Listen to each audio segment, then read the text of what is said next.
Muy buenos días, queridos estudiantes. Mi nombre es Karen Rivas y el día de hoy voy a ser licenciada en la materia de lengua y literatura.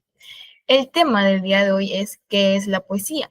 La definición y características principales es el tema que vamos a abordar principalmente el día de hoy, ¿ok? Tenemos que la poesía puede ser un poquito compleja dependiendo del tipo de texto que queramos crear. Entonces, los invito a prestar atención en el recorrido de hoy porque es un tema muy bonito en el cual vamos a aprender cómo elaborar incluso un poema. Entonces, comencemos. Ya, tenemos definición de poesía. La poesía es el arte de expresar estos sentimientos, emociones e ideas que tengamos en cualquier momento de nuestra vida cotidiana, a través de la palabra escrita, utilizando recursos estilísticos que transforman el lenguaje común en una experiencia estética única. Dentro de estos textos que nosotros abordamos al momento de escribir poesía, no podemos simplemente elegir una palabra al azar, sino que debemos recurrir a recursos un poco más elaborados, palabras un poco más rebuscadas, porque la poesía trata de embellecer lo cotidiano, ¿ok? Entonces, no solo estamos comunicando lo que nos ha sucedido, sino que buscamos conmover e inspirar a quienes están leyendo el poema y revelar, puede ser quizás algún secreto de manera un poco más persuasiva dentro del texto, pero es un lenguaje que transmite belleza. Puede tener rima, entre otras que vamos a ir conociendo a través de esta presentación. Pero lo principal que debemos tener en cuenta es que el poema debe ser escrito con una estética en la cual debemos utilizar palabras que pueden sonar un poco rimadas, o sinónimos incluso de palabras que no sean tan de palabras que pueden ser cotidianas, ¿ok? Palabras que pueden ser algo cotidianas, más bien podemos buscar palabras que sean un poco más realzadas y no tan dichas comúnmente en nuestro diario, ¿ok? Ahora tenemos el lenguaje poético. Como podemos ver, que los poetas a lo largo de la historia han transformado las palabras cotidianas, como mencionábamos. Aquí nos dice que los poetas transforman las palabras cotidianas en instrumentos de belleza y significado mediante recursos expresivos únicos. Tenemos aquí tres retóricas que se ocupan figuras retóricas que se ocupan dentro del lenguaje poético. Ya.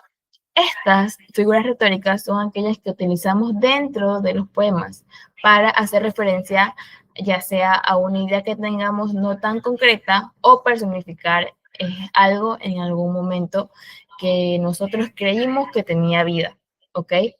Entonces, uno de estos grandes poetas que llegó a transformar la poesía fue Mario Benedetti. Mario Benedetti en sus textos era muy sentimental y podía transmitir ese sentimiento utilizando metáforas, personificación y la hipérbole, que era lo que más lo caracterizaba, ¿ok?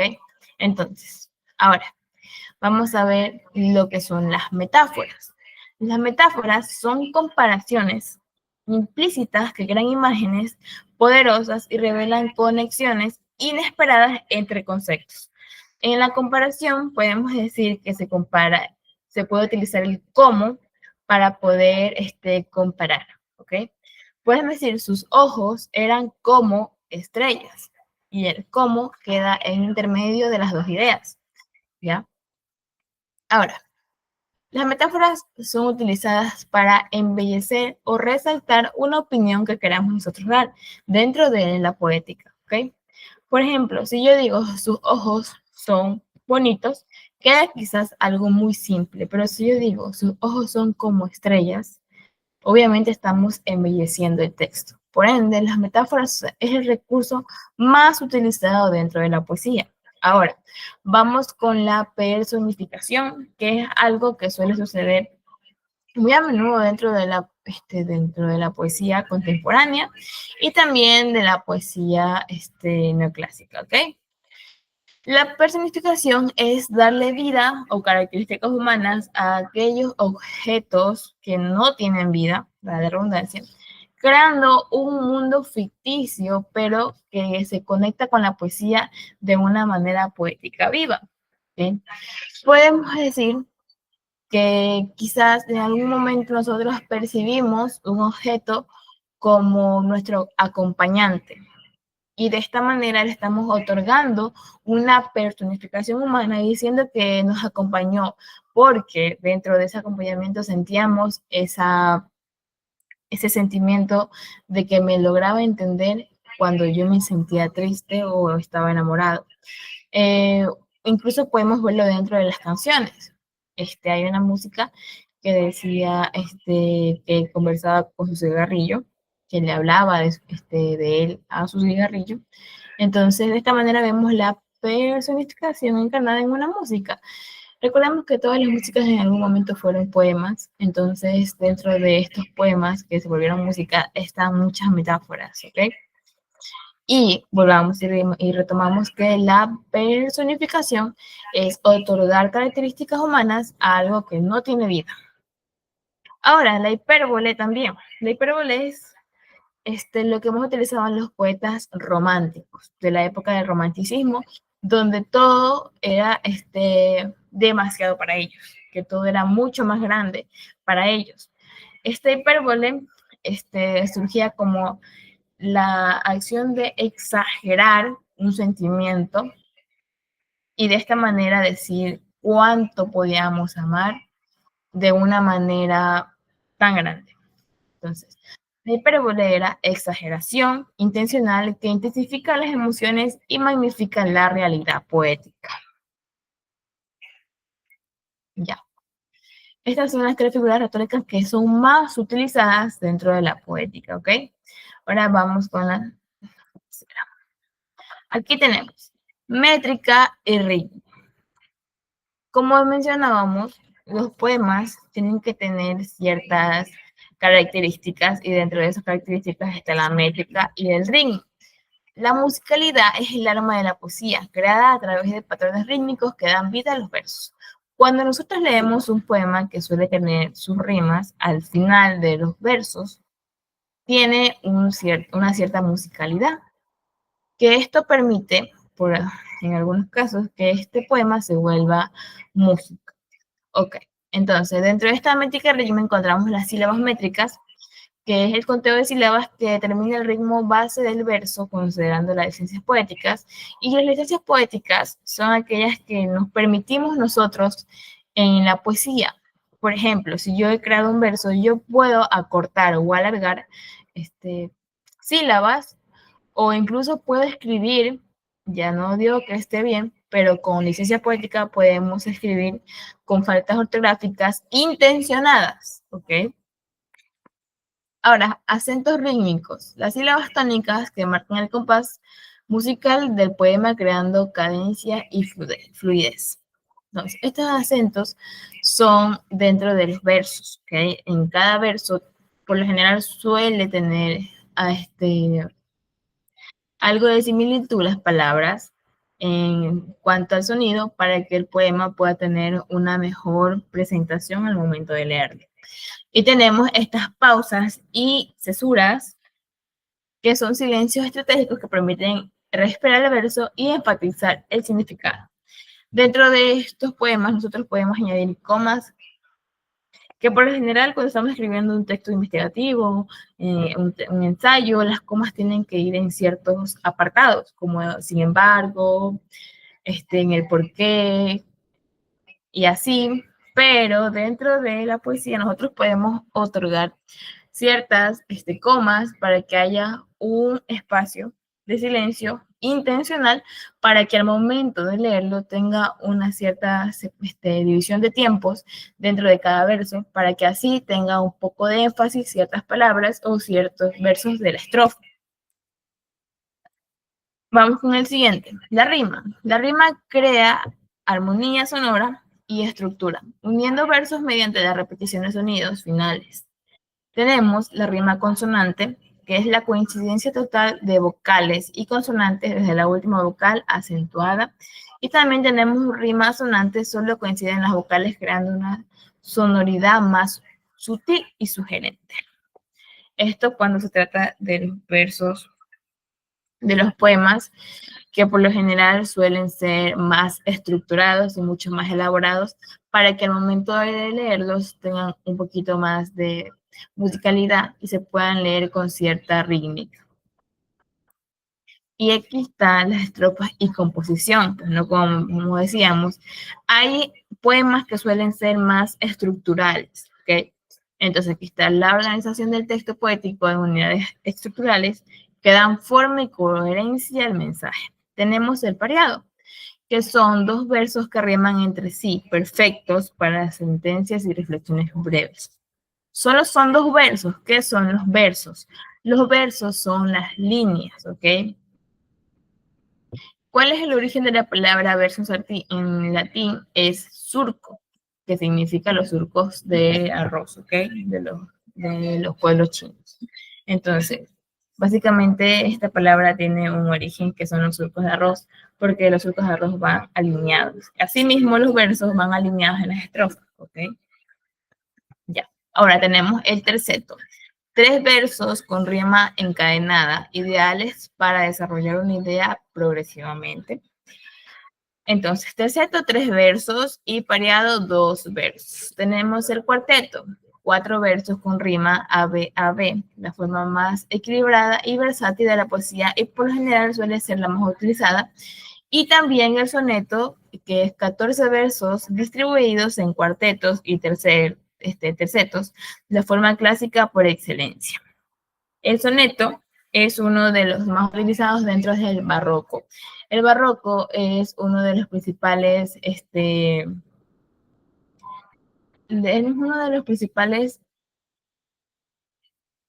siglos en los cuales la poesía fue el boom, ¿ok? Porque antes, por ejemplo, algo que hace que el soneto sea soneto es que los sonetos no tienen título. Soneto 1, soneto 2, soneto 3. Tenemos también, por ejemplo, a Sor Juana Inés de la Cruz, que ella tiene un soneto que es a estos hombres que usáis, que es un poema en el cual no tiene nombre, pero al ser un soneto, porque tiene 14 versos distribuidos en cuartetos y tercetos, se le otorga la primera palabra de la primera estrofa. O sea, el primer verso es el título del soneto, ¿ok? Ya.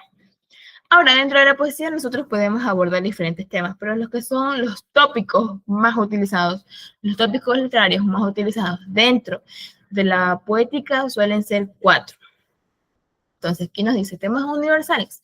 La poesía explora los temas eternos que conectan a todos los seres humanos a través del tiempo y culturas. Tenemos amor, que por lo general es lo más utilizado. Tenemos naturaleza, tiempo y también la muerte, que es uno de los más utilizados. La naturaleza, por lo general, suele ser utilizado más en el tema del romanticismo, la muerte en el neoclasismo y el amor también suele utilizar en el romanticismo. ¿Okay? El romanticismo es una corriente. En esta corriente nosotros en esta corriente poética nosotros no hacemos referencia a que estas personas eran muy románticas en el aspecto de amar sino a una persona, sino más bien de esta forma en la cual ellos se amaban tanto la forma de las cosas, ¿ok? Que eran muy entregados, muy apasionados a todo lo que hacían. El romanticismo se caracterizaba más bien por este amor de demostrar lo que hay en la naturaleza, lo que hay en los bosques, el amor de la mujer, la forma entregada de aquellos poetas, ¿ok? Incluso podemos decir que el romanticismo también es trágico, porque incluso hay poetas que escribían a través de su dolor y algunos llegaban incluso a suicidarse por aquellas cosas que les pasaban, porque eran demasiado románticos en ese aspecto, eran tan entregados. Ahora, géneros poéticos. tres grandes tradiciones que han dado forma a la expresión poética a lo largo de la historia.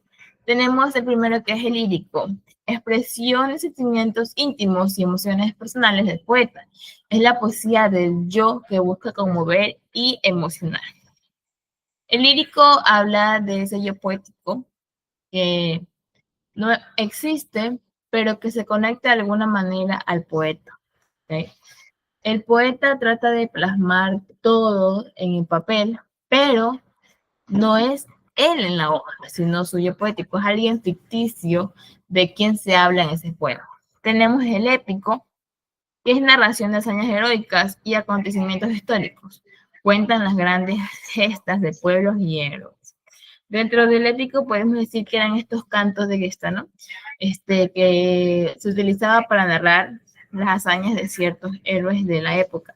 Eran cantos, y en estos cantos, obviamente, fueron textos, imagino yo, de ese momento, en los cuales ellos simplemente los decían, y todo tenía una rima. No sé si recuerdan la película de Hércules, el cual tenía alguien que narraba sus hazañas. Ellos siempre buscaban entonar cada palabra para que vaya de la mano con una cierta musicalidad y que el oyente se prestara a oírlo de una manera muy llamativa, que esté sumergido, porque tanto lo que dice y cómo lo dice era atractivo para el público. Tenemos también el dramático, la poesía teatral, donde los personajes expresan conflictos a través del diálogo y la acción dramática, ¿ok? La poesía trataba de, o sea, aquí era tratar de darle vida a aquellos personajes dentro de un poema. Por ejemplo, también tenemos el poema de la batalla de Junín, donde es un poema extenso, es un poema, es un soneto, me parece, en el cual se narra la hazaña de esta batalla y trata de dar realce a lo que sucedió. Entonces, de esta manera tratan de crear un conflicto, tratan de narrar el conflicto, ¿ok? De estos personajes. Y aquí tenemos, por último, la poesía del día de hoy. Aquí tenemos también un video mío, en este caso ya lo voy a presentar ahora al final. ¿Cómo es la poesía el día de hoy? En el pleno siglo del 2025, bueno, en el año 2025 actualmente, la poesía ha encontrado nuevos espacios y formas de expresión, adaptándose a la era digital sin perder su esencia. Redes sociales, tenemos que podemos publicar Instagram, Twitter, TikTok, tenemos Facebook también, tenemos páginas en las cuales solo se pueden publicar literatura, WhatsApp, dentro de todas estas redes sociales también tenemos la combinación de texto, imagen y diseño que expande los límites tradicionales del género. Actualmente, la poesía ya no solo se trata de estilística, sino también se trata de transmitir lo social, de transmitir sentimientos de la era actual, de cómo nos sentimos viviendo en esta sociedad. O lo más común también encontramos poetas contemporáneos que ya no recurren a recursos estilísticos para embellecer el texto, sino que buscan palabras crudas, insultos, incluso podemos decir, que combina lo que pasa actualmente de una manera un poco llamativa para la audiencia. Entonces, en las redes sociales podemos encontrar variedad de textos, variedad de poemas, pero en mi caso, yo suelo ser más de utilizar los recursos estilísticos para embellecer un texto y no utilizar tanto palabras actuales para tratar de encajar un poco más con la era digital. Entonces aquí les voy a mostrar un video mío que por lo general este poema es en prosa, ¿Qué quiere decir? Que solamente es un texto corrido, que no tiene estrofas, no tiene rima sonante ni consonante. Es un texto que fue utilizado con ciertas palabras, pero no tanto, no tan estructurado, ¿ok?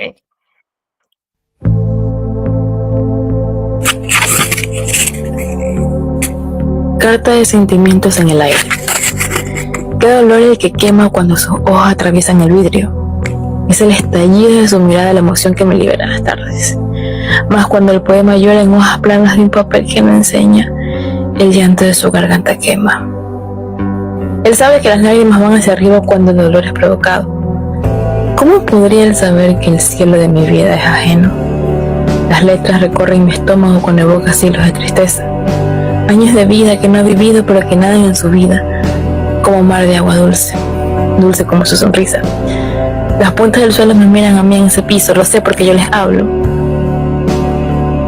Amo el olor de la tierra cuando se baña en nubes grises, un aroma que sube, que llega y resbala por las mejillas.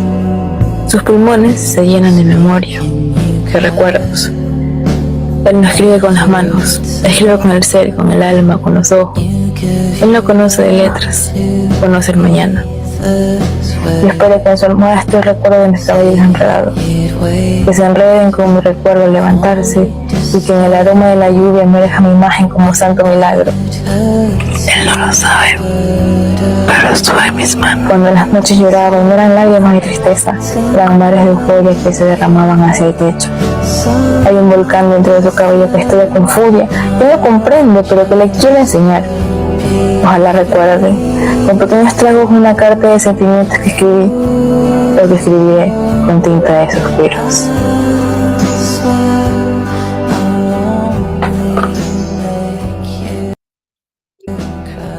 Y bueno, este fue un poema elaborado por mí, un poema en que quizás al momento de escucharlo tiene cierta sonoridad, ciertas palabras fueron elegidas para que rimase un poco, no tanto, pero el sentimiento está ahí. Hay palabras y hay metáforas, hay personificación. Y también podemos decir que hay un poco de incertidumbre porque menciona ciertas cosas que ella no sabe y que él no sabe, pero que de alguna manera trata de interpretarlo. Entonces, esta es la poesía de hoy en día, la poesía que podemos crear y que podemos transmitir a través de redes sociales. Y no solamente ya es plasmarlas en un papel y que se pierdan, sino que la poesía del día de hoy nos está demostrando que puede llegar a más personas y de esta manera nosotros también poder incentivar al público que nos está viendo. Gracias.